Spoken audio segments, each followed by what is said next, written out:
So I am Dr. Vicki St. Pierre. I am the Dean of Arts. I'm also this year the Acting Dean of Social Sciences and Business. So the Dean of most call me. And there is a Dean of Science who is doing the Bachelor of Science degree information program at this moment. Go ahead and click. I am a professor in the music department, and I am a classical singer by training and by trade. And I've been the Dean of Arts for a couple of years now. This is my third year as the Dean of Arts, and thus can give you a pretty good overview of what this degree actually looks like. Go ahead. So a lot of people will ask, what can a Bachelor of Arts give me? A lot of people will work in STEM or want to go into STEM, and the Bachelor of Arts is actually one of the things that, of course, is the foundation of liberal arts university, and that is that what we're looking or aiming to do is to help you develop the skills necessary to be better global citizens, to be able to look at whatever discipline you end up in a way that is more holistic than perhaps a disciplinary kind of university or a comprehensive university. And one of the things that arts can give you, so that list there, that communication portion, which of course is really, really important in just about any job that you're going to do. The logical arguments, the critical thinking degrees, your collaboration skills, your ability to work well with people. And one of the things that I'm asked often by especially parents is, what jobs can my kid get after they graduate from a university with a Bachelor of Arts degree? And the answer is, and I don't say this flippantly, just about anything. It's the skills one builds in the arts that allows you to transfer those to just about any job. So as we go through some of the different programs and some of the different areas in the Bachelor of Arts, I'm going to show you a few of the possible jobs, but the list is really infinite for all those things. That's not the only thing that's important, I know, but it is, when you're thinking about your child, something that sits on your mind a bit, like, what are they going to be able to do with this afterwards? And the answer is just about anything. We have 40 plus programs. We have that liberal arts and sciences approach that I was talking about. One of the main things that we do really well is interdisciplinary study. So you're not just going to get the disciplines. You're not just going to study English. You're going to study a myriad things that intersect in some way. So those intersections are what makes Mount Allison really interesting. And we end up with interdisciplinary programs like visual and material culture, for instance, studies that is just a wide variety of programs that sort of fit into this one program.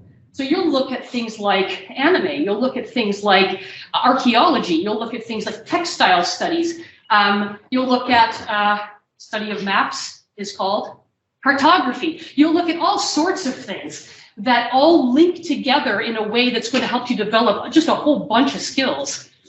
And we have something called distribution requirements, and I'll talk about that in just a moment. Your program options in the Bachelor of Arts fall under three main categories. As I go through these, you're going to notice that there are some duplicates. And that's because, frankly, I couldn't figure out if they fell under arts or humanities. So that's kind of me, but also kind of the discipline or the interdiscipline that falls under. And sometimes portions of a sect, like modern languages, will fall under arts and then fall under humanities, depending on what type of course is being taught in that at that time. Humanities, social sciences, and of course the social sciences are just a little bit clearer, but again, there's still some crossover in there. What? This is one of the best things about Mount Allison, is the opportunities that you will have. I cannot overstate that at Mount A, because we're a primarily undergraduate university, your research opportunities are enormous. Professors will have you working with them, if you wish to, on research projects that most master's degree and PhD degree people would be working on. You will work on research, if you wish to, that hardly any other university will be giving at the undergraduate level. People publish papers, People publish articles with their professors as co-authors. It's astonishing the amount that's there, that's possible for you to do research. We have a grant called the Independent Summer Research Grant, that's what it's called. Acronyms, all acronyms. And that helps you that gives you money to do really specific research, and it's underneath the mentorship of a professor, and you end up sort of coming together with a paper sometimes, or a presentation or some sort, and sometimes that leads to help with your honors thesis, the basis of your honors thesis, if that's what you want to do. But I'm reading right now the proposals for those. They're amazing. This is work that some master's degree students are doing. So I cannot overstate the availability of those kinds of research opportunities. It's really incredible. Internships and experiential learning are courses. We have a whole office dedicated to experiential learning. They placed, I think it's 200 interns and experiential learning opportunities this year. 200. If you want to do something that's hands-on and reflective, so that's the piece of Mount Allison that's so important, is it's not just work-integrated learning, it's reflecting on that and having an understanding of what the experience is doing for you. You're not just going out to do a co-op. You're doing so much more than that. And not only is it bringing you out there to that, whatever it is, company, project, but it's bringing Mount Allison out there too. So we have a really reflective way of thinking about experiential learning. That's very important to us. And you learn so much more, and you integrate it, you synthesize it so much more. So we have a ton of those experiences. If you think you want to do something, and you think you know a place where you can do that thing, we probably can place you there. It's pretty exciting. We have field courses. This year, we have, in psychology, there's one going to Utrecht. There's a group going to, you're going, where are you going? Kyoto in Japan, amazing. Music course going to Montreal. Music course right now, they're in Montreal on a field course. We have an A-term course, which is at the beginning of the year. This is something else that we do that's amazing. I hope if you don't know what an A-term course is, come and ask me afterwards. And they're going to the Edinburgh Fringe Festival. Hello, amazing, right? With a little side trip to London, just for fun. And then we have study abroad. So we have exchange partners, universities, where you can go and study your field somewhere abroad, somewhere across the world. I went to do a site visit for Bristol University. Amazing, they're doing a geography exchange with us, incredible. I went to see the University of Kent. That was also, they do a full university exchange with us. So you spend, usually it's part of third year, in another place around the world. So we have these opportunities for you to take advantage of as well. Student societies, almost every one of your departments has a student society. And those folks are, well, obviously led by the students. And you do things related to that field. And a lot of them have a lot of co-curricular opportunities to learn and grow and participate in things in that field. Extracurricular, we have just a ton of stuff. I think you probably will have gone to some of the fair stuff where you see some of the things that are possible. Garnet and Gold is our student-run music theater show production that they put on every year in January. Really great opportunity for kids. Athletics, all sorts of varsity and not varsity, is that what they call it? I don't know. Sport things. And we have Dean of Parks, remember that. We have a lot of advocacy groups. In fact, you saw one today about the climate change, that whole dealio, and that's really exciting and really important. And they encourage, we encourage students to take part in things like this. We have a group for LGBTQ plus folks on campus. They get together and they have a lot of they do advocacy work in the community as well as our own community, and so many more. I can't possibly begin to list the myriad groups that we have on campus. Go ahead, Chris. So, a major in the arts. is about sort of 50% of the courses that you're going to take, usually in sort of one of the discipline or interdisciplines. So you might take a major in sociology with a minor in modern languages. You might take a major in philosophy with a minor in religious studies. And we also have a bunch of certificates that we do. We have a really kind of a neat way to do your degree with 3 minors. So that's kind of interesting as well for those of you who kind of can't decide or are thinking more about that interdiscipline, gaining skills rather than a specific disciplinary knowledge. And that minor is usually the second area of your study. You can see the little circle pie charty graph thingy. Again, arts. And you can see how the credits sort of line up. In the other, you see that there's honors. In your 4th year, you can do an honors attached to specific ones of the programs, of the majors, and you tack on a bunch of credits toward that. Sometimes they come with a thesis that you would do under the supervision of, well, a supervisor, and you would work with them. And it's akin to a master's thesis, sort of like a master's thesis light. But boy, if you do that and you're going into a grad program, you are set. You know how to research, you know how to write, you know how to cite, and it's again, those are amazing, those theses.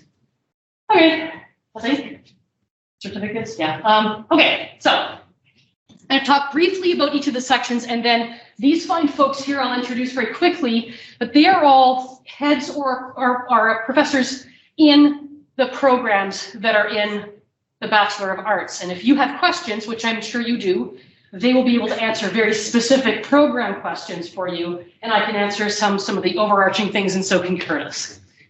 So again, you're going to see duplicates. Don't worry, I know. So we have all these in arts and letters. The art history, museum, and curatorial studies are minors within the fine arts. Really interesting, actually.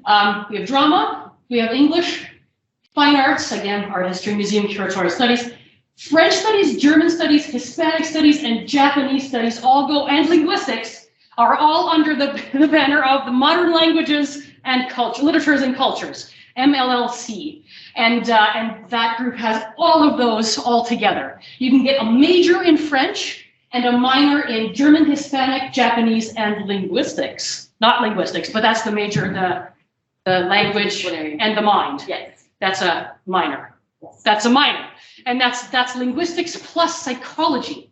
And that's a really good way to start thinking about like voice language pathology, really like speech language pathology. Sorry, I'm a singer, so they're called singing voice specialists in my field. Anyway, so that's a really interesting little crossover, interdisciplinary, right? And then we have music, and we have that's having its own thing because it's a Bachelor of Music, but you can also do a BA with a major in music.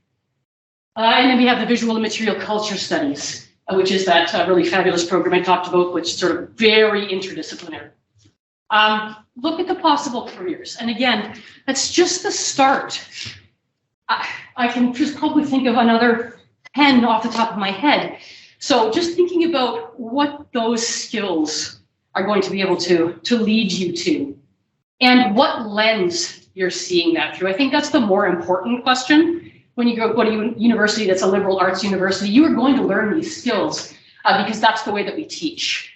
And then you think about what career you're going to have, and you're going to be able to see things from so many different perspectives instead of a narrow perspective at maybe some of the comprehensive universities.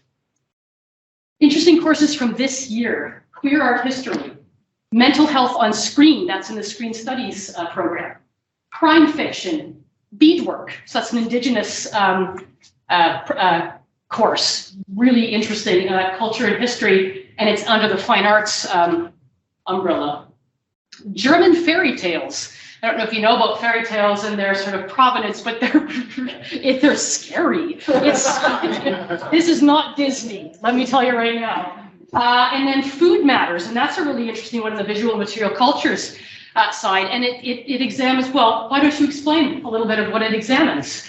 Yeah, so food matters looks at food ways, the kinds of meals, how people create a meal, you know, what's a meal, what's not a meal, where ingredients come from, and, you know, what all of these things tell us about society and the experience of people in that group. Which is why, of course, it sort of falls under They do that. a lot of cooking and eating, I'm sure. Oh, sounds like a terrible class. All right, moving on. Humanities. And again, you'll see some doubling here. Canadian Studies, right. And under Canadian Studies, under the umbrella of Canadian Studies is Indigenous Studies, but we're actually working to separate those two out, and we're working toward an Indigenous Studies major, which is also really exciting for us. We have incredible scholars, incredible Indigenous scholars on our campus, and it's just trying to recruit and hire more so that we can have that Indigenous Studies major as well. We have community engaged learning. That's super exciting. Right now it's a minor and we're working toward a major with that. And that is, well, it is what it says on the tin there. And that is that we're engaging with the community in our learning. So we're doing projects that are community based, that have community partners. A lot of times the ones that I'm really excited about are the ones that are in schools. So we have students visiting schools and working on any number of things. And it's that sort of experiential reflective learning that's a key element to that. The social justice nature of this is absolutely astonishing. If you have a chance to do a community engaged learning course, I highly suggest you do that. Great program. Classical studies includes Greek and Latin, and also includes like archaeology as well. So there's a really nice blend of things there. We have history, which is history, and we have Indigenous studies, we have philosophy, really great program there, awesome faculty. We have religious studies, and actually community engaged learning is sort of under the umbrella of religious studies. And it's not a theology school, right? No, none of that here. This is a study of religion writ large, right? So there's a lot of really cool courses in there, and I think I talk about some there. Visual and material culture, again, sort of shows up under that humanities umbrella, and women and gender studies. That's a really popular interdiscipline as well. So you'll see we have faculty from all different areas who teach into the women and gender studies. We have one from commerce, we have one from sociology, we have one from Canadian studies, and we have one from geography and environment. And all of those have feminisms that we need to study. So, and of course, from all over campus, the same sort of thing applies, but you can really see how interdisciplinary that program is. Possible careers, again, yowza, that's a lot of stuff you can do with a Bachelor of Arts degree in one of these areas. The interesting courses, I break these down and I think, oh, I wish I could take that. Oh, I wish I could take that. And I think I'd have to pay to audit, so I don't know. Gender and settler colonialism. Community as classroom. That's in the community engaged learning. The uses and abuses of history. That's an interesting one. Indigenous drumming through the music, with the music department. Phenomenology and existentialism. Existentialism. There we are. Whew, that was hard. I don't know how you do that. Mother Earth and Father Sky. Obviously, it's an Indigenous topic. So that's humanities. I want to give time for folks to ask questions. And last but certainly not least, the social sciences, which as their acting dean just this year, I've gotten to know a lot better. And I'm really appreciative of what they do and how it differs in the arts from some of those arts and letters and humanities, and what it brings to that full sort of global citizenship that I was talking about. So we have commerce, economics, geography and environment. That sort of has feet in both the arts, social sciences, and also in the sciences. So there's an ability to take a little bit of both of that in that program. We have health studies, which is actually underneath the auspices of an entirely new degree program that we have called a Bachelor of Arts and Science. And it's literally half and half. So you study things like public policy in health, along with some of these sort of more scientific sort of anatomy, some physiology type of stuff. And you have a mix of that into something that could be pre-med for sure, but is more meant about like public health policy and maybe some government work with non-government organizations around the topic of health in a lot of different ways, in a lot of more social ways than your medical doctor might have. Indigenous studies, again, sort of falls under those social studies. International relations, which is the same, it's the Department of Politics and International Relations. And we have sociology, and of course, women and gender studies sort of falls under that sociological area as well. A lot of careers in that. We have sort of that business economic side of things, and we have a little bit more the social science side of things there. Sports marketing, I mean, any kind of marketing, but you know, a lot of the lines of sports or arts marketing or things like that. Climate change and people, health economics, beadwork, that falls under that sociological side again. Democratic thought, gender and science.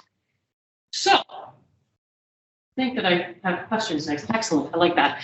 So I'm just going to quickly introduce to you these folks and where they're from, and then if you want to ask questions about their programs or anything else, please, we want to hear what you have to say. I have Dr. Brad Walters from Geography and Environment.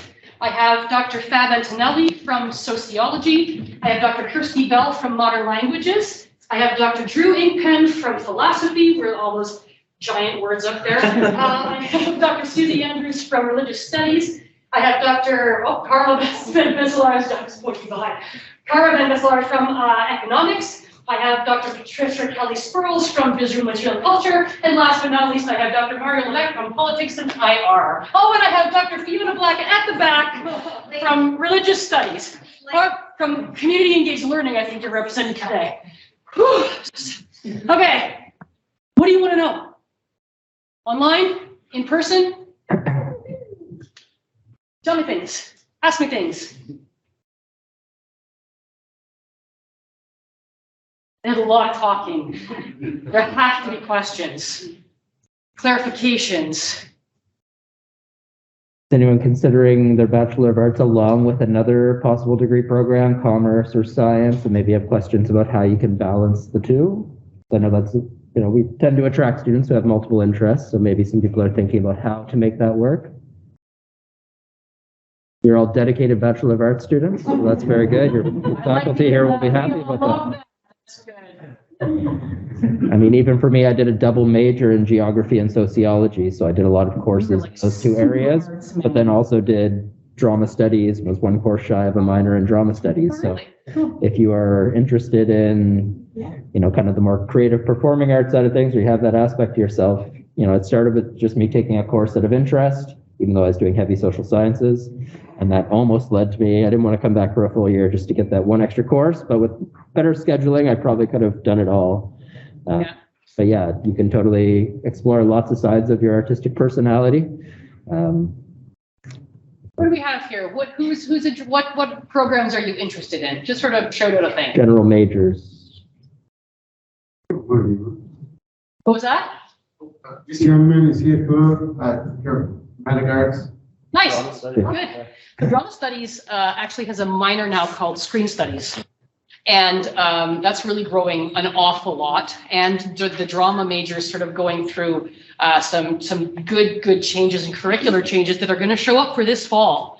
And we have some renamed courses, revamped courses. We have that screen studies program where there's actually a lot of tie-in, that Fringe Festival trip, that's a possibility. There's a sound stage being built in Nova Scotia. They've actually put in a lot of money to that sort of infrastructure for screens for the film industry in Nova Scotia. So we have a much more direct link to a lot of resources that we can access for that. So it's a great program, really, really good program, great theater, new facilities, like, yeah. Can I add something to that? Yeah, please do. Live Bay Theater in Sackville has been around for 25 years now. Festival by the Marsh has been around for 17. And every year they get tons of government student job grants and really rely on students from Mount Allison to fill those jobs. They tend to do dinner theater around Christmas time, which is a lot of fun. Contemporary theater in the winter, contemporary Canadian theater in winter, and really highly praised Shakespeare in the summer. This summer, they're doing Macbeth, which I'm really excited about. I shouldn't have said that. You should not have. But anyway, you know how it is. You have to like spit and walk around. Program. And last summer, I got to play Lady Capulet, and the summer before that, I was Napolitan. You know, so the small size of the community really enables us to, you know, do lots of interesting. There's also a French-English bilingual theater Yeah. called Saint-Amar. I don't know if any of you have seen them come to your high school. So if you're from the region, you may have seen them in your classes and it's great. But they kind of have a framework, and then the supervisor, the director, and students workshop the play in both languages for the fall for performances in the early winter. So that's another theater and languages opportunity. Well done. This young man played with Caltampier in Intelligence Center. Oh, cool. Very cool. It's like, thanks. Dad's allowed to brag for you. It's okay. I love parents and grandparents and guardians and aunts and uncles, and they're always our biggest champions, and also stop talking. There are some questions online. Yay. So let's address some of those. So one of them was just about what they asked, when is it better to study abroad and in which year? Yeah, that's a good question. And I think that can be useful from different departments' point of view. I mean, third year tends to be our general, but you might have some insight there to share. It depends on the degree progression, and that's something that you want to talk to your academic advisor about and your program advisor. So whoever is the program advisor for your department, your main department, your major, you want to make sure that you talk with them so that whatever courses you're planning to take over wherever it is mean that your degree progression goes smoothly. Yeah. Generally, people are in third year, usually they tend to go in third year abroad, and it can be a half or it can be a full year. Marty, have something to add? Yeah, I just wanted to add that it's a great opportunity for students to go and study abroad for a term. From politics and international relations, we always recommend students go in the fall term of their third year. Why? That's because most universities abroad, their term finishes in middle January or the end of January. So don't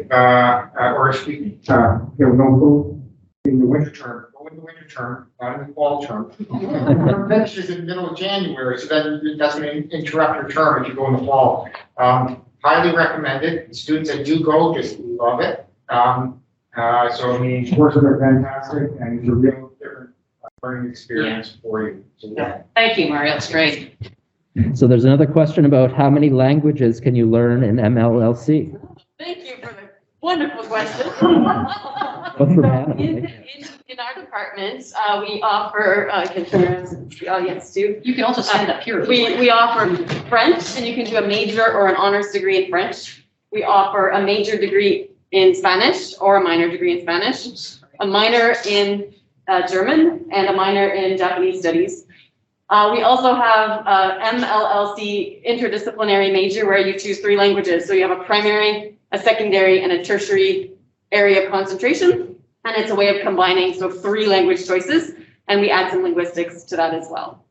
Can I also add that on campus, you can learn in the classics department, you can learn Greek and Latin. Yeah. Because who doesn't want that? And we now have Mi'kmaq. And we also have Mi'kmaq language study as well. Yeah. Which is, again, super interesting. Yeah. Does that answer the question? Yeah, definitely. And, you know, maybe students aren't thinking med school in this room, but I've talked to so many med school students, they said the most useful course that they took was a Latin course because of the terminology. Yeah, I So bet it was. Yeah. never know.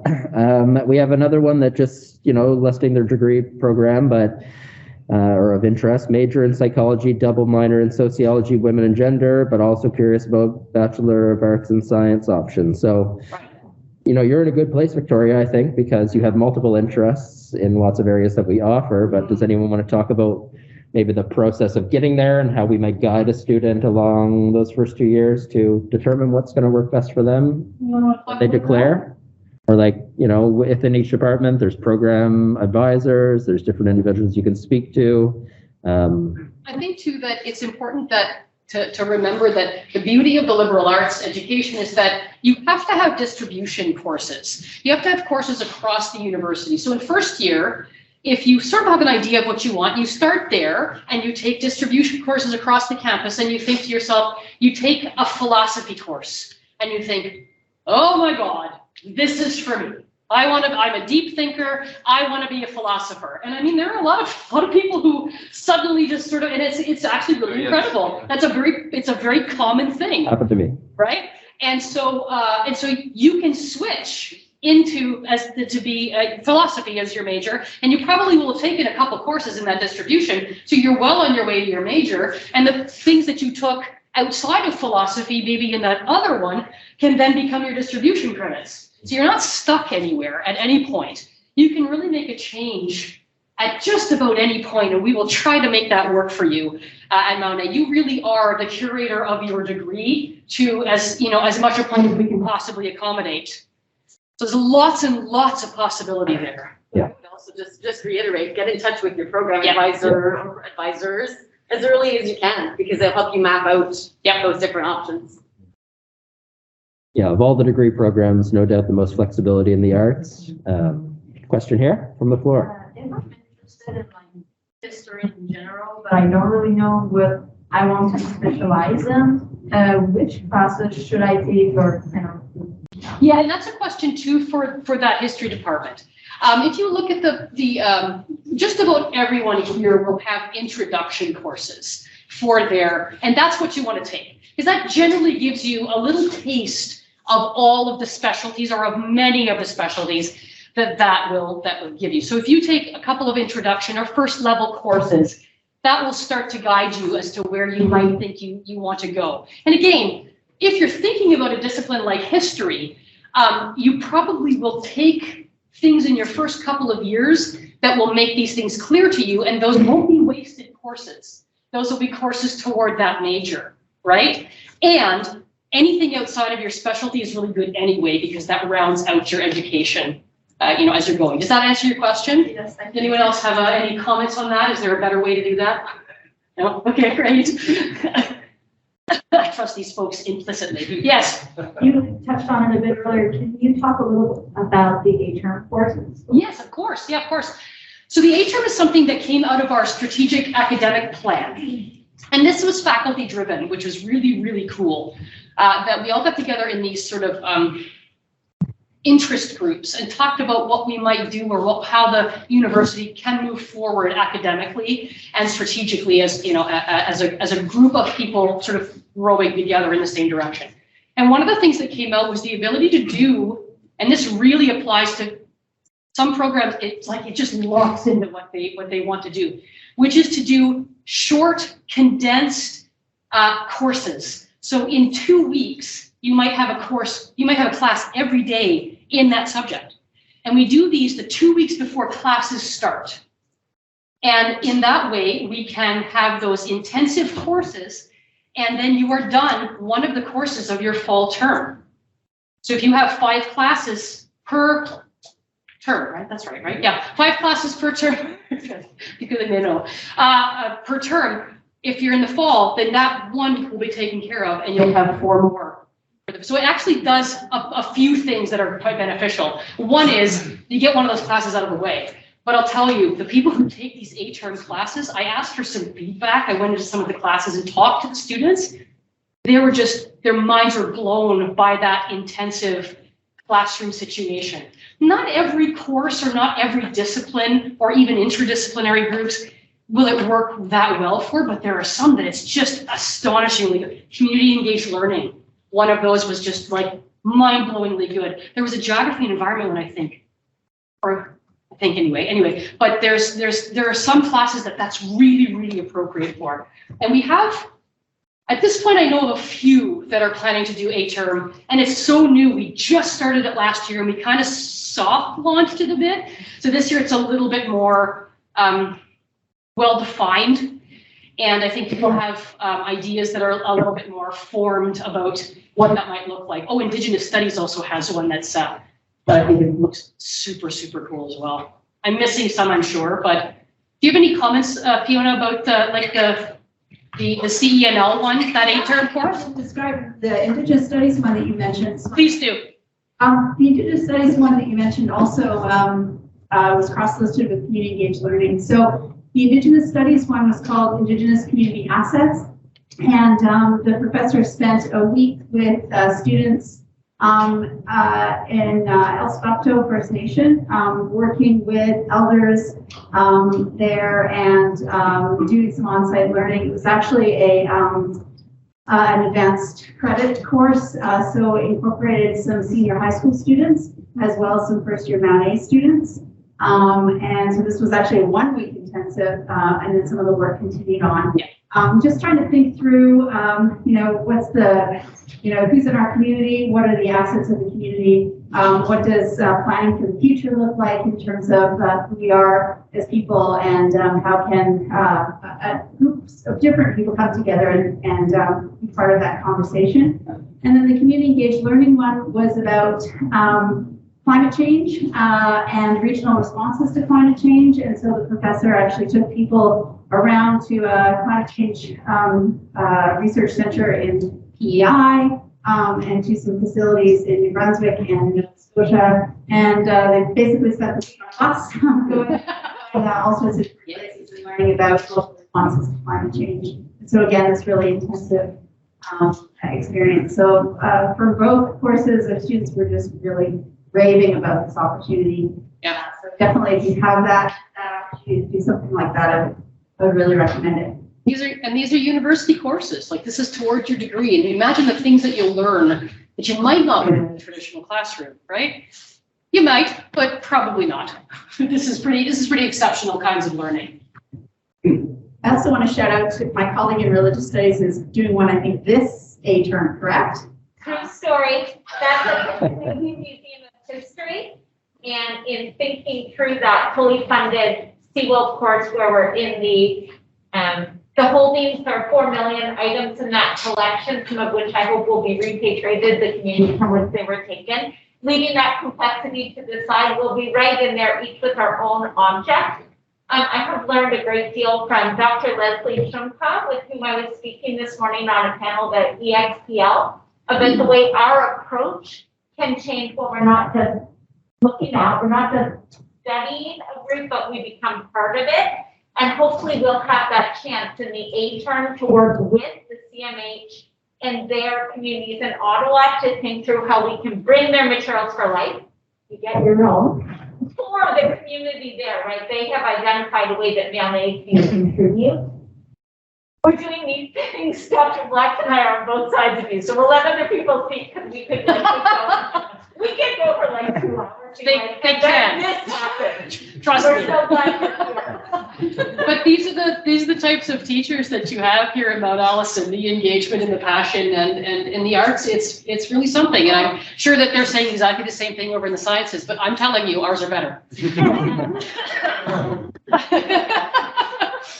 Yeah. Now, maybe a common thread in people that are drawn to the arts is you maybe have that innate feeling in yourself that you want to help, you want to make the world a better place. And there's a lot of compassion that you'll find in the faculty and your peers to work towards some of those wicked problems that we face.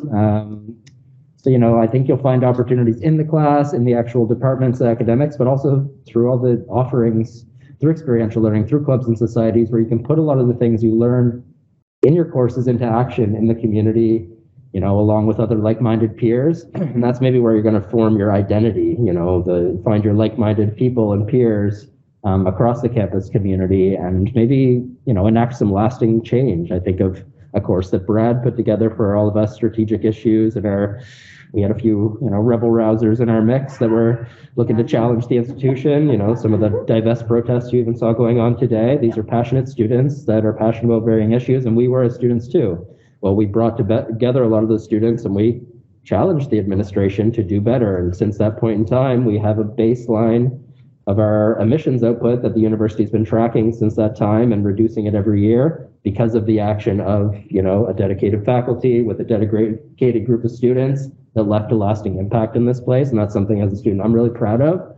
So yeah, if you have that little spark inside yourself, there's an issue you're passionate about, you will find lots of mentorship and lots of like-minded people to explore. Questions? There's one here. I'm interested in a major in psychology, also interested in learning a language or two. Is it required for me to minor in order to have it in my program? No. No, not a requirement, but you might find that you want to pursue that. And you might want to take that language of the The mind. language in the mind, Yeah. I don't know if anyone is So the intimately language involved of in. the minor is brand new, just Yeah. started this year, and it combines, so half of the courses are taken in modern languages and literatures, language courses plus linguistics courses, and the other half are in psychology. But it's also possible to major in psychology with that in a minor. You can kind of double count some of the credits. The one piece of it, unsolicited advice that I would give is, if you're keen on really strengthening your language skills, for example, students who major in psychology and maybe want to practice bilingually, a minor is the minimum. I mean, 1 or 2 courses probably isn't sufficient to gain the language skills you might need. So to say practice in French or Spanish. But again, talk to your faculty when you get onto campus and see what you can fit in and take some courses, as Dr. St. Pierre said, when you get here, and see what gets you excited. Yeah. Yeah. Yeah. We have 5 minutes left. Anything pressing and burning in your soul that you need to ask us? Or just a question is fine too, whatever. Has anyone seen any courses that they might be excited about? Yeah, there's some nods. What excites you? I saw history. Yeah. And I saw the possibility of employment, and there was architect. Yep. And about that I was wondering. I know that you need physics or some sort of math to go with it. Can you take those classes too if you're in the Bachelor of Arts? Yep, you can take, and there are lots of sort of those introductory classes. The thing that you want to look out for are prerequisites.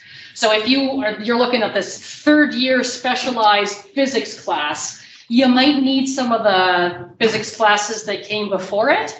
So you might want to take a look at whether or not that's something you're truly interested. Do you want to take those? Or perhaps that's not the one, but that, so the more basic physics class is the one. So again, talking to an academic advisor, talking to your program advisor, and figuring out what that is. That's what they're there for. And they hear everything. Nothing you say is going to surprise one of those advisors. They're going to be like, yes, absolutely. I would like to be an astronaut. I'm sure you would. What do you want to take? It's super, they're very, very open to that kind of thing. And lots of people take lots of stuff that's completely cross faculty, all sorts of, and you have to take distribution classes that are across faculties. Vicky, I did meet Chris Hadfield's son at Mount A. Right on. Right as well. Nice, there So I you got to are. meet the Colonel a few times. An amazing man who's also a musician and quite artistic individual himself, a modern day Renaissance man.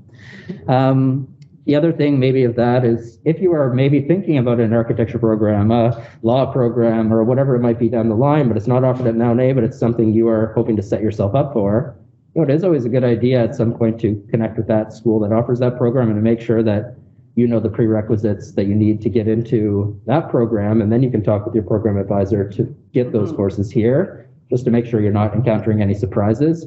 You might be surprised to learn what Dalhousie's architecture program requires you to have, and physics may or may not be included in that mix. But that might allow you to choose your courses to set yourself up for your next step. But generally speaking, people go everywhere after Mount A. I have friends who are history, anthropology, and they're in tech entrepreneurship. Yeah. So, it doesn't always dictate what you're going to do in your life, what you study in your. Yeah, for sure. I'll just comment on this related to the question about crossing over, because I'm the head of a department that has 2 bachelor degrees, Bachelor of Arts, Geography and Environmental Studies, and a Bachelor of Science, Environmental Science. And one of the great things about a small liberal arts school like Mount A is it's easier to shop around, to dabble around and say, follow your instinct. Okay, I come into Mount A thinking I want to do this. Chances are you're going to change, and it's better to learn what you really want to do early in the education process rather than when you're halfway through your PhD and you decide I can't stand biochemistry. And that's when you go to a larger school, I mean, the pressure to sort of specialize are much more intense. Whereas here, it's both structural, but it's also the attitude of the faculty here is we're really pretty broad-minded to begin with. We wouldn't be here if we weren't. And so it's very common for students to say, have a BA major and a BSc as a minor, or vice versa, or a BA and two minors, one BA. Like that kind of flexibility is very doable here. And you don't have to pressure yourself the moment you come in here to figure that out. I mean, a lot of people will sort that out in their second, sometimes even their third year before they actually nail those things down.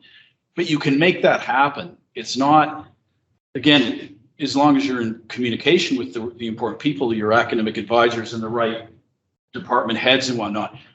But again, they're accessible here in a way that they're not at a bigger school. Like it's really easy to find me. It's really easy to find our dean, for goodness sake. I mean, what are your chances of an undergraduate ever meeting the dean of the faculty?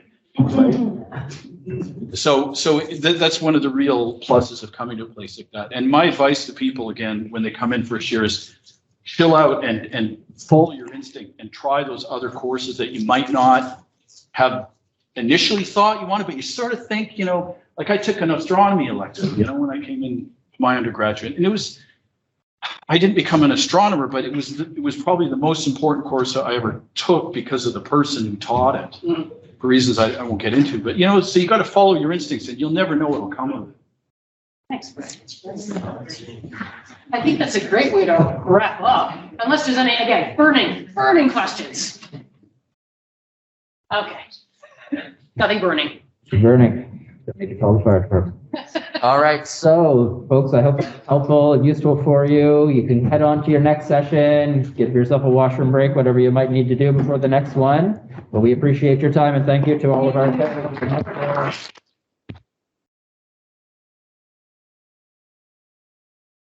You can come up here too if you were too afraid to ask. By the way, this is one of the biggest classrooms at Mount A, if you wanted to get a sense. Not very big. You folks get around that straight. If not, you can go.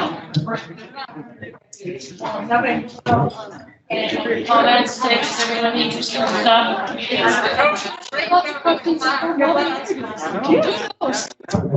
You just never know. Can I say this? Yeah. They are. Comments. Okay, yeah. Okay. Sorry. That's fine. Yeah. Questions? Yeah, I hear you. Yeah. You want to ask me a question? Oh, yes. Yes. So if I'm using the that's cool, right? Yeah. What's, so I can like major and minor in something? You can major in studies or you can major in drama and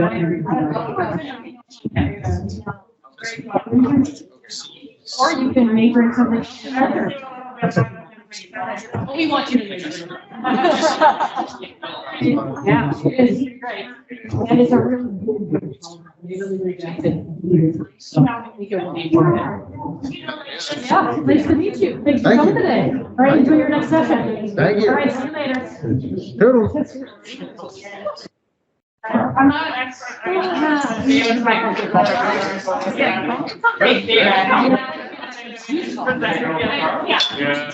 the Normans.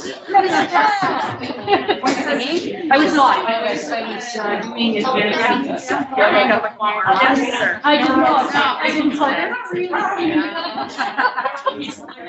I did scare some people, I'm pretty sure, but that's what they know. Okay, wait, I just. Hello, yes, you. Oh, yes, yeah.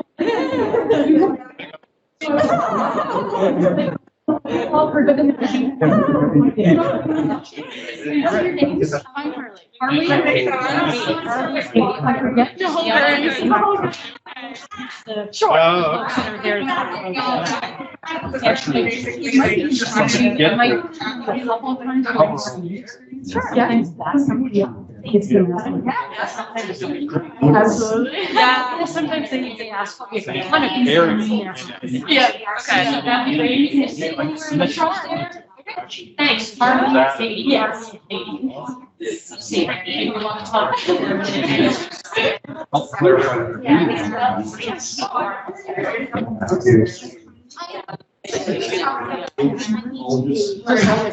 Yeah.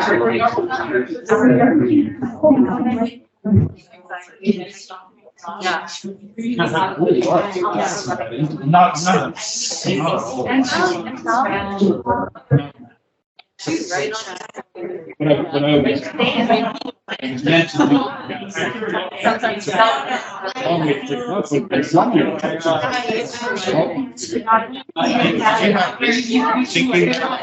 I was gonna say, wait, like, I wanted to have those courses, like, why am I here? But then there's so many of them, I just thought, oh, okay, it's just a one class. Then the other, you know what I mean? Whereas here, I think you guys, I don't like it or not, but you gotta do another. Yeah. I just think we're finding later. Finally, I'm forced to make that decision. Address that at the beginning. It's okay. Because I don't want to water down what it is that you do. And it's so important to drop. And I remember. Yeah, but I mean, honestly, It's it's only job. I don't know. So how do you counter this? Literally, you know, And waking up the integrity of what it is that we actually do. 600 Which is so pounds, much more. and looking at it and saying, you know what, I don't want to. Yeah, of course you can.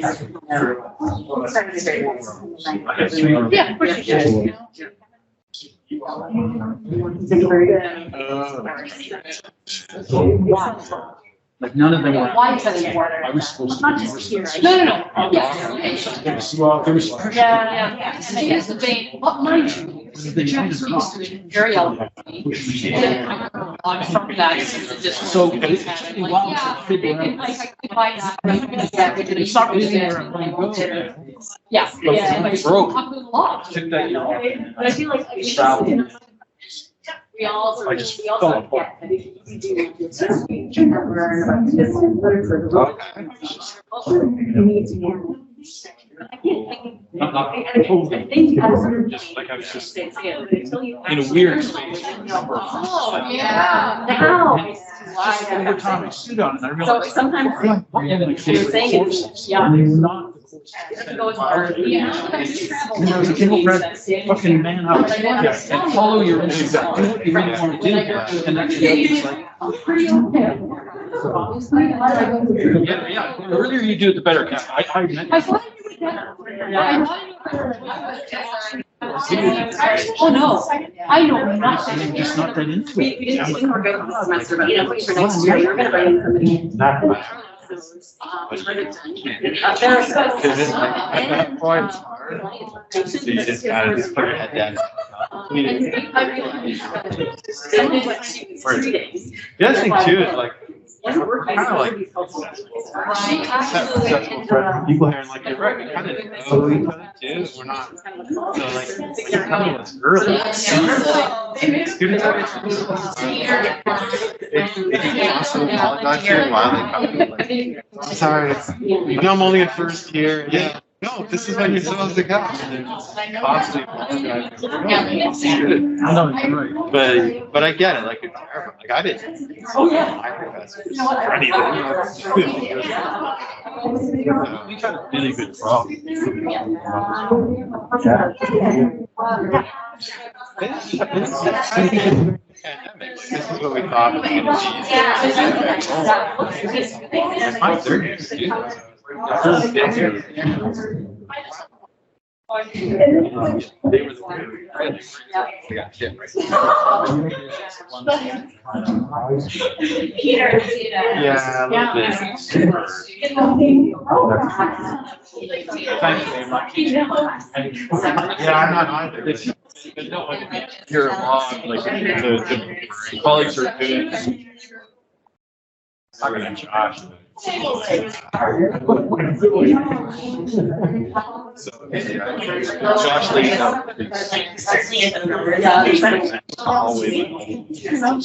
I said, full of ours. They go up there, get the paper.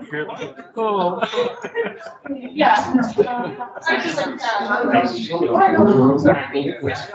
This is the conversation. Yeah. I have to go to both ends. And the center. Let's go. Yeah,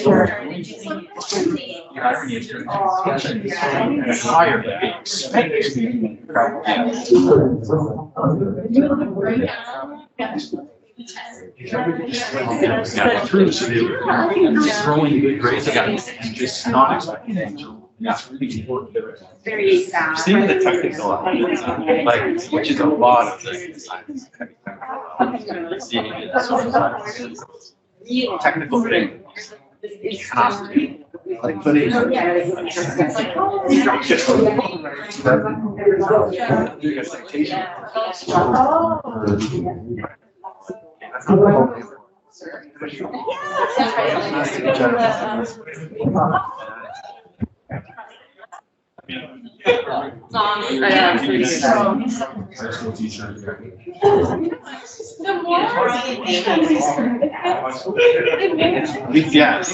These are all in other stuff.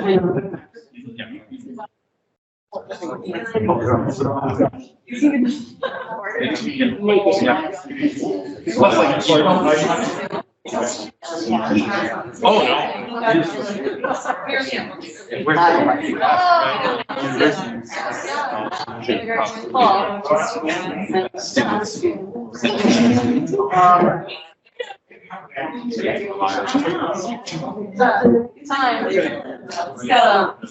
You know what? The sweetest little things. The Owens had paintings in my mouth for Valentine's Day, and I hadn't opened it. I'm tired.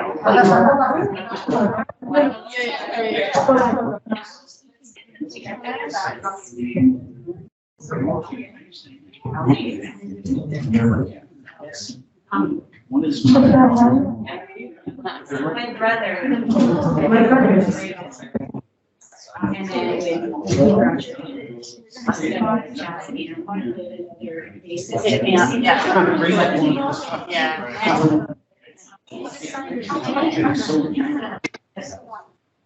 Yeah, Supposed to taste different. It's a month. But we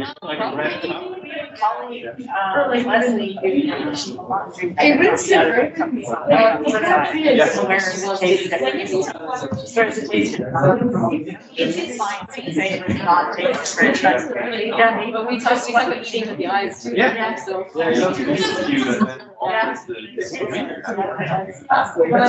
the. Yeah. Personal, I'm down a little like. Yeah. Good. An MLL pencil. Wow. Pencil. So it looks like we have, what, student? If you want to have a seat, what's your name? Angel. Hey, folks, come gather a little closer over in this area. We're going to surround you and bombard you instead. Like, I don't know if an entire presentation. I'm happy to do a few slides with you and sort of talk about some of the activities and all that sort of stuff, but maybe you just kind of want to have a chat with us about what interests psychology and criminology. Well, criminology probably is this fellow right here. It's Dr. Edward. He's the sociology department. And then we can also talk about like just the sort of the whole experience of the arts in the internet. But for now, let's answer your actual question. Well, but criminology. Oh, I'm in international relations. I haven't actually taken anything to do with criminology or psychology. right. So we'll ask in just a moment then. Yeah, other questions. Go ahead. So we do have some critical criminology classes that we offer in the department. So Dr. Wynot, he's in our department. Yep. So mostly critical. So like, for example, we don't do a lot around preparedness, of course, like that, it gets quite critical. What areas specifically were you looking? And No idea. yeah, so you would get a taste of that. We tend to combine them off with other of our courses who have funded around that, some sort of critical approach to understanding criminal justice, something along those lines. We also social determinants of understanding justice and stuff. So you get it in a little bit, probably in every class, and then it would really start to concentrate through Dr. You like psychology as well? Yeah. Yeah, cool. We have also a new minor that we were just discussing in the last session. Why don't you just talk about it? Sure, yeah, it's called Language in the Mind, and it's designed for students who are studying psychology and Bachelor with some linguistics or language studies. Preparation for journalism, preparation for language pathology, those kinds of career goals. And it combines, of course, a second language or an additional language, linguistics, and psychology. And you can, the nice thing about it is if you're already doing a degree in psychology, you can kind of double count some of the credits that you have to take for a psychology major anyway. A few of them, not the max, but a few minors. And maybe you can like talk to the students a little bit about the student experience. So these are, are you third, fourth year? I'm in third. I'm in fourth year. And fourth years. We have Harley and Katie. Yes. And they are in political science and, politics and international relations. And maybe like just talk a bit about the student experience in first year. Like, what did you do and how did you decide to do what it is that you're doing? In my first year, I knew I wanted to study political science, so like I had an area. But the great thing about first year and having distribution is that you get to do a little bit of everything. So for me, I liked politics, and obviously took that, but eventually it led me to take a public policy. So I get to dive into policy in different, so sometimes it's a women and gender studies course, sometimes it is a polls course, sometimes it's an economics class, but it all I think the interdisciplinary approach to a lot of the different degrees, and if you're studying psychology, I'm sure that, I don't know a whole lot about that area, but I'm sure that there are ways to mix and match your different interests. So like every degree I feel like is so different for each individual, and that's what's awesome is that you get to play around with stuff. And it's really never too late to pick a different area if you feel like that's something you're really interested in. Yeah. Yeah, okay, so I actually applied here for psychology, and same thing, partly I took a lot of distributions, and I found a love for studying political science, so I kind of dove right into that, and then I tried out an international relations course. I love that, and I found myself in international relations. I love studying it here. Actually, last year I went on exchange. It's part of the international relations program. They encourage you to go study politics abroad. So I went to Scotland, and I just loved it. I studied European conflict and resolution there, and I just loved it. Stirling. Yeah, so I loved that, and that was great. Yeah. So cool. Well, and this is something that we talked about in the earlier one. You're getting everything. You're getting the personal guidance. Is that we talk about our study abroad programs. We talk about a lot of the opportunities that we have on campus for things. Oftentimes we have a lot of interesting partners around the world that we have exchanging relationships with or agreements with. Yeah, Sterling is one of them. We have a couple, a lot in the UK. Actually, we have them all over the place. There's one for French specifically in Strasbourg, yeah. Yeah, and Alger as well. And where? In Alger. Oh, right, okay. Yeah. And so there's a lot of opportunities to go in your third year generally.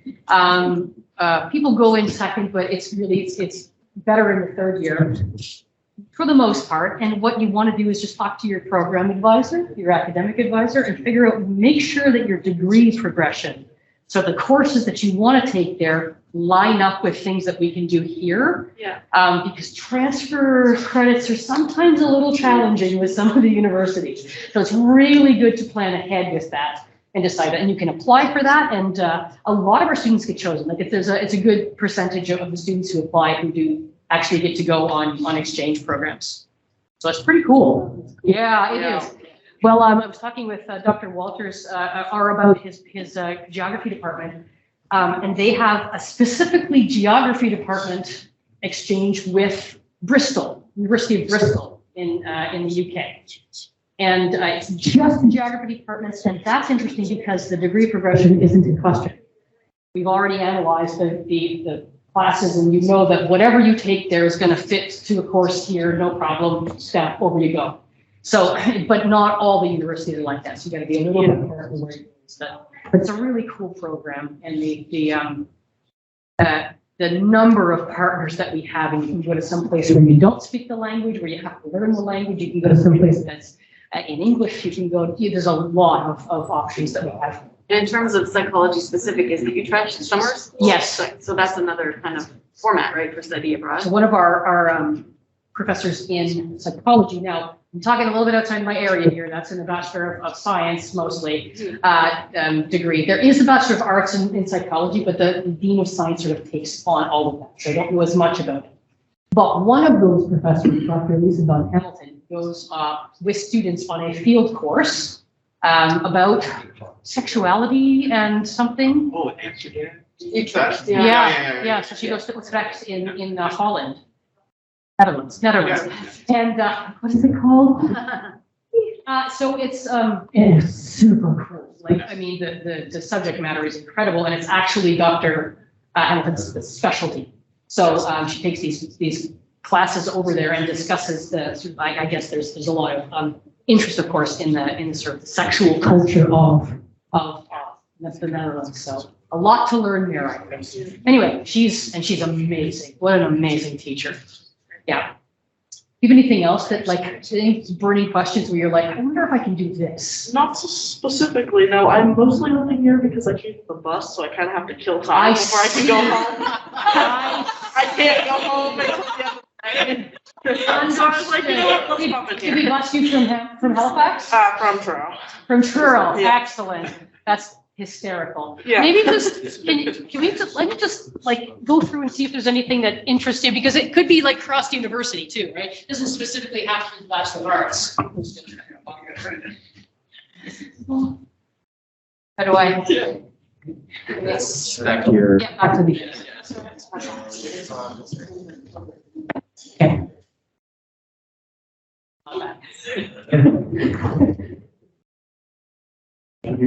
Yeah. Okay. Yeah, I mean, these are skills that you can get. I think you probably know.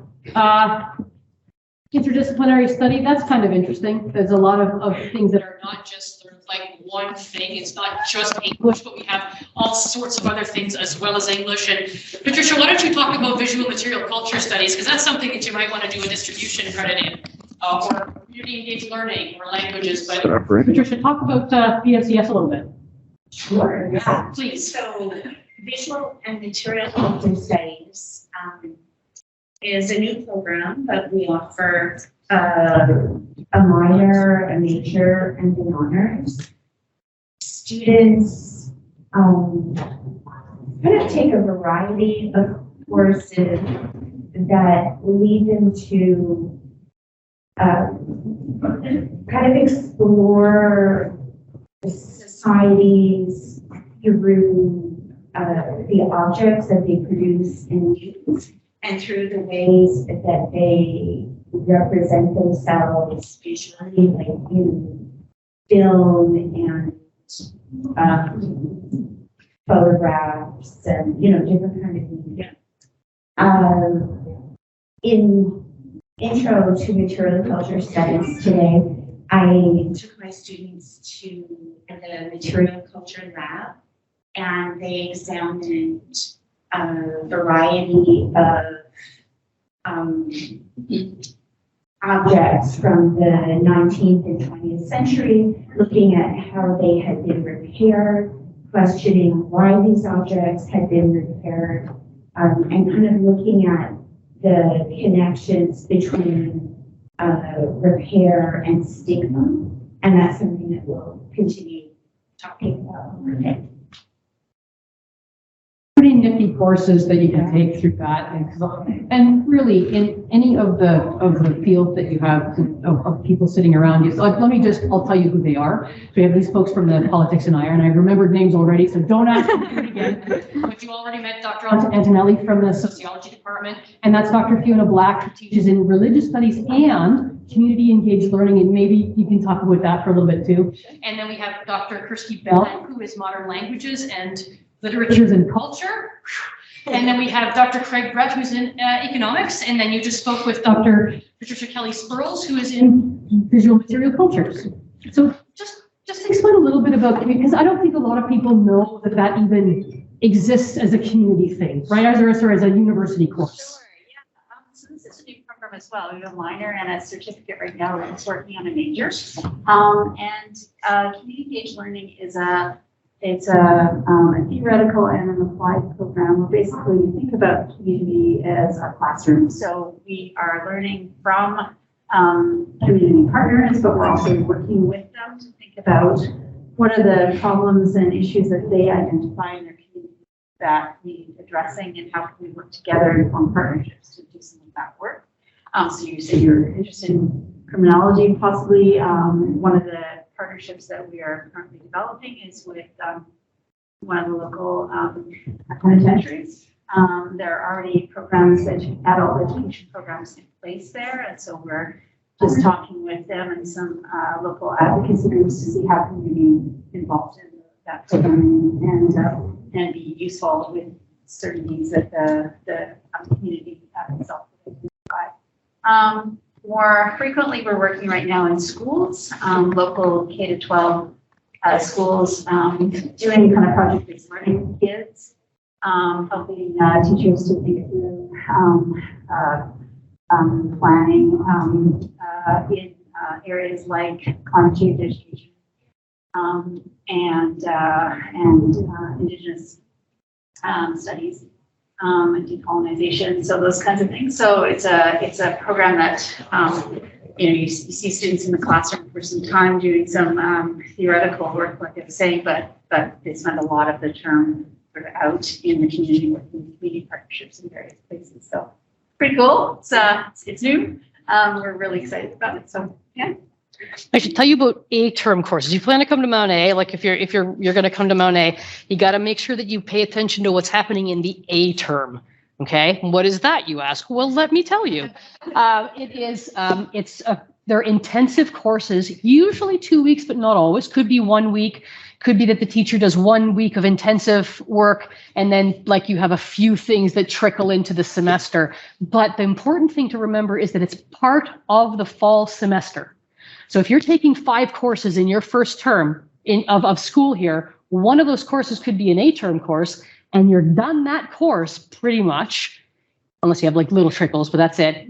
And then you only have 4 more, there it is, 4 more to do for the rest of the term. So it's a really interesting way, but more importantly than that, the courses that are in the A-term are often extremely interesting to have in that intensive way. There are a lot of community engaged learning ones that are sometimes tied with Indigenous ones. And we have one in Susie's doing, is it in? It's in Ottawa. Hull, I guess. Right, yeah. She's going to the Canadian Museum of History for an intensive 1 week class with projects. Like repatriation kind of studies too, like, which is super cool. We have one going to the Edinburgh Fringe Festival. We have one going, that's a drama and screen studies one. We have the Indigenous one on the First Nations. Indigenous assets that are going again to El Specto. And we have one that's on climate change, climate leadership, in a number of places around the region, like in general, looking at local response to climate change. So yeah. So I just think back to my first term, and beyond that being a really interesting, range of courses that I found really enjoyable, the benefit of not having the 5 assignments due every week, the 5 exams at the end of the term, transitioning to university, to be able to get that one intensive one that's going to be experientially based, and then only have 4, the benefit of keeping your scholarship potentially in your first year and keeping a high GPA is really, I think, going to play benefit to you. So yeah, I would definitely look at that, and I really wish we had something like that when I was. I know, right? We also do spring summer terms, but it's very different than the A term. The spring summer terms are just very separate from from that. But this A term is meant to be part of the academic year of the sort of fall winter terms. So, and it's really cool and it's pretty new. And so there are going to be probably more and more A term courses coming pretty much every year, especially as other professors see what other professors are doing and go, whoa, I want to do that. Right. So yeah, you're like, I want to do an A term course now. It really does, the intensive language courses. If you're in a milieu. Yeah. They're just with me in the classroom. I'm not. No, but if you go somewhere. Got 8 hours, that's right.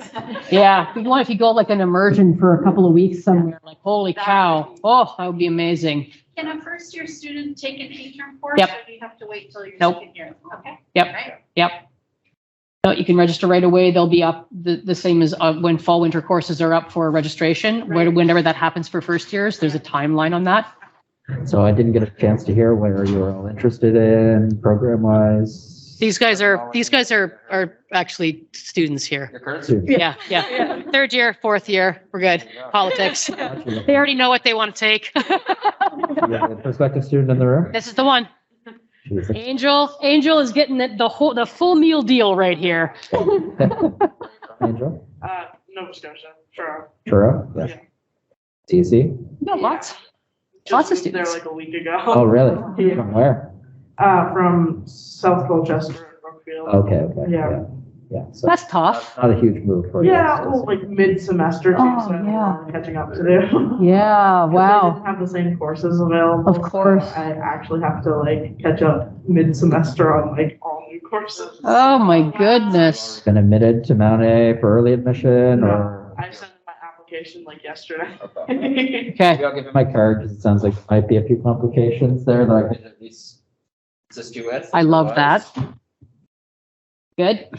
Hey, I moved around a lot in high school. I went to 3 different high schools in 5 I years. just moved out of my mom's house. Oh, boy. So there's even more complication there, hey? Yeah, no kidding. Yeah, new to that. Yeah. Yeah, there's Harder a, than I thought it was gonna be. yeah, I bet it is. Yeah. I bet it is. Well, and Jerry, you've got a lot to contend with. Just get in touch with Curtis and make sure that you're on the right path to getting into Mount A and make sure that he'll answer all your questions and Come up on the bus today? yeah. That's the only reason I'm sitting in here, because I have time to get when I can't. We love it, and look what you're getting out of this, right? I mean, this is fantastic. Organizing those buses and dealing with the weather complications this morning was not Yeah. not easy, so I I'm really happy that you were here. Yes. actually sent me an email, Oh. saying that it would get canceled, like if we would get an email if it got canceled, but I was like, I haven't gotten an email, but like it's bad out. So I emailed the person who came on my bus with the tour, and I was like, so I'm just gonna check and make sure it's not canceled. Yeah, He's like, yeah. "No, I'm on my way to you," and I was like, oh, okay. Nice. You wouldn't have made it here otherwise. Nope. I have to go talk to Qatar. You do. These bus tours were worth it. Yep. Very much so, yeah. I was talking to Schools Plus program to see if they could bring me out here, but they're not allowed. So a lot of people I know have tried to do that with a couple open houses with other universities, and they can't get to them because Schools Plus isn't allowed to take students out of province. So if I hadn't gotten the email the next day about the bus tour, I wouldn't have been able to make it. Wow. Well, that's your incentive to come to Mount A then. We are a bus. That and all these amazing professors here chatting with you, right? And students. What programs are you both in? Public health, international relations. I do want to just point out a couple of the things that are outside of school that are really fun that we do as well. There's a lot of extracurricular stuff too, Angel. Like, I don't know if you like singing and dancing, but we do a musical. Well, maybe backstage work. Who knows? Maybe you like costumes. You can help with that too. Yeah, but we do. It's a student-run musical theater show, and it's like literally everything that's done, from the stage managing to the pit band to the costumes to everything, is done by students. So it's completely student-run, and they do musicals every year. This year they did High School Musical. They've done Tarzan and In my time, we did Wizard of Oz. What's the one? Legally Blonde. They did that. That was good. They did Mary Poppins, I think, was one. Does that sound right? Yeah. Yeah. They did a lot of these things.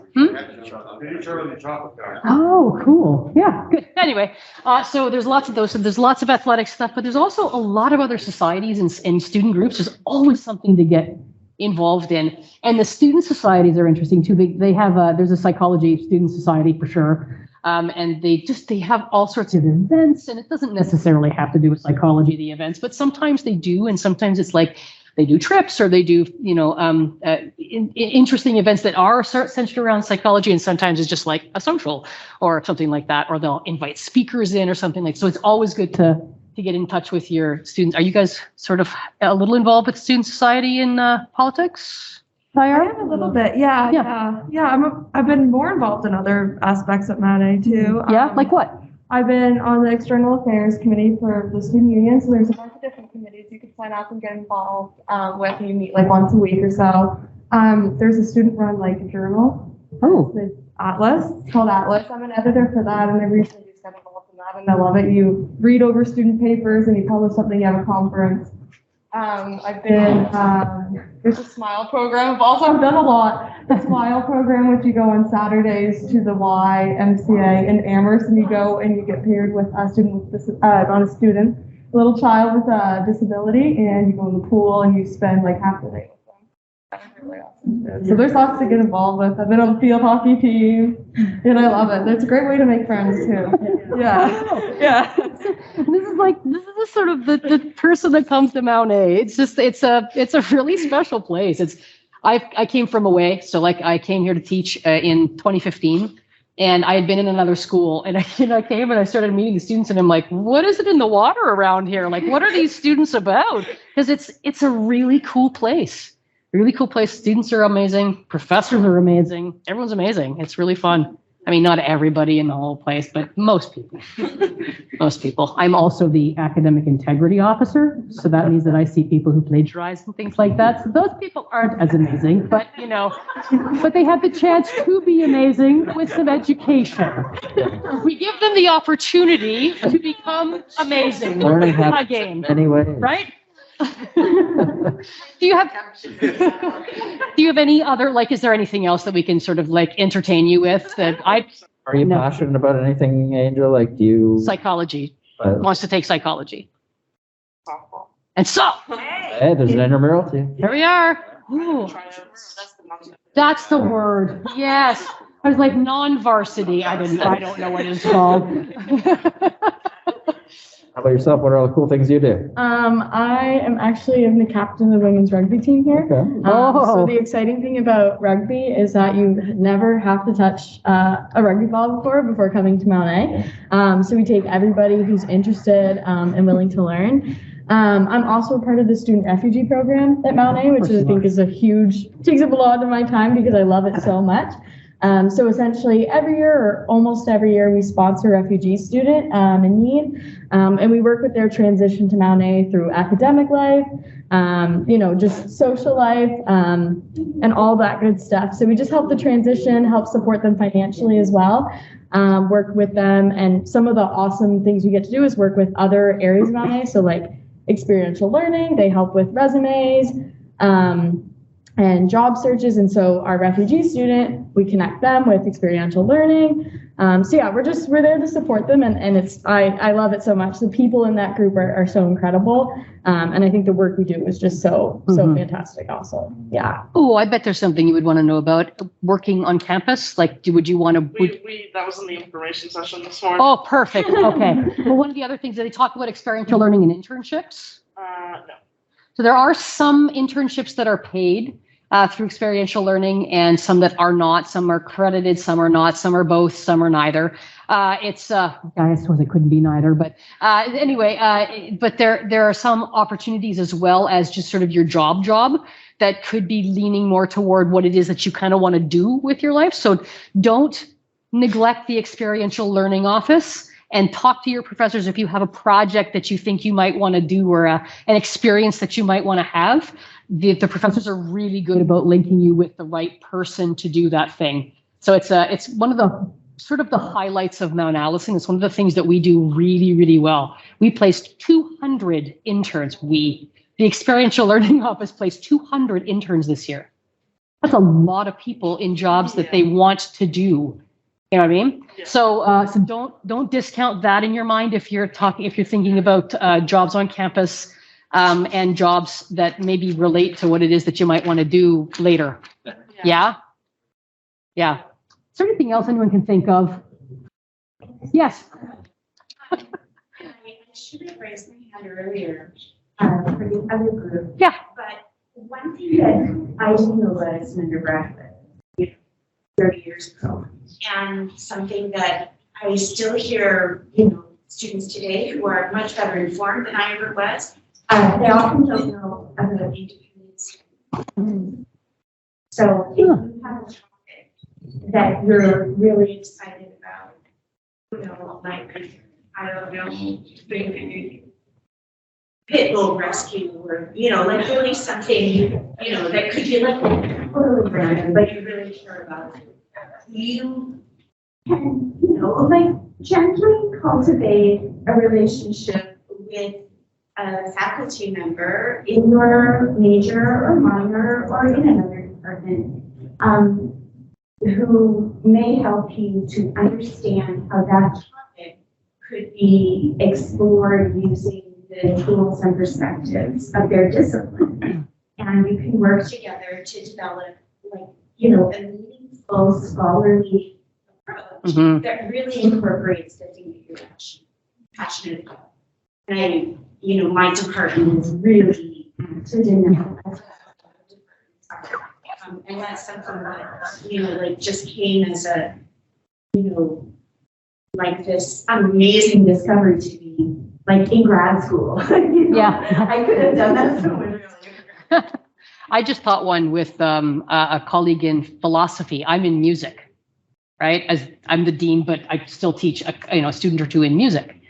And that was a really interesting co-teaching.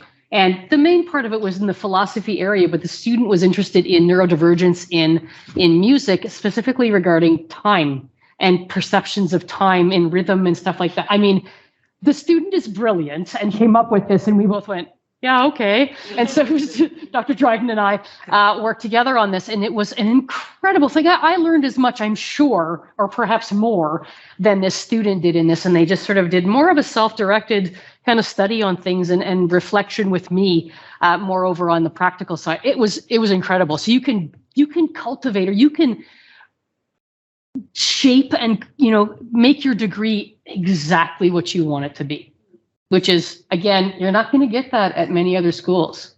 So like, is Mount Allison the best? Yes. Yeah. Objectively, number one. Yeah. I think we won't keep you any longer. We're gonna let you escape. But Angel, it's been a real pleasure, and thank you to everybody for being here to sort of guide poor Angel through this.